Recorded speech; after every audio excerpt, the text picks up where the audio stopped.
Ugaling inggit. Isa ito sa mitsa kung bakit nababaon sa utang ang karamihan sa ating mga kababayan dahil sa inggit. I'm not saying na hindi tayo naiinggit at walang lugar sa mundo ang inggit. Normal yan sa tao. Let's acknowledge the inggit.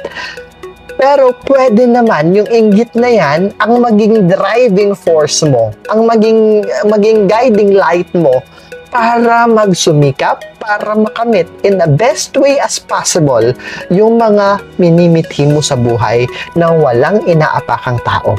Diba? Pwede yun? Ay, nakabili sila ng sasakyan, sige, mag-iipon ako, sige, hahanap pa ako ng part-time job. Di ba pwedeng ganun? Hindi yung, ay, nakabili sila ng sasakyan, ay, siguro, ano yan, galing yan sa mga illegal na negosyo nila. Siguro, nagbebenta yan ng drugs. See? That is the ugaling inggit nating mga Pilipino. May aangat lang, ayun, sisiraan na natin. Huwag po.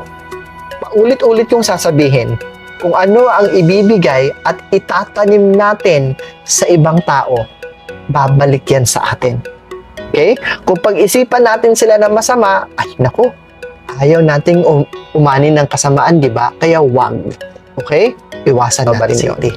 Ngayon, ang pupuntahan naman natin ay mga liblib na lugar at barangay kung saan maraming mga mahihirap na bata ang magtatapos, ang mag-graduate. Nabibigyan natin ng sorpresa sa pamamagitan ng bag ng pag-asa. Para sa mga tulong na pwede niyong ipaabot sa amin, andyan po yung RCBC, BPI, and GCash po natin.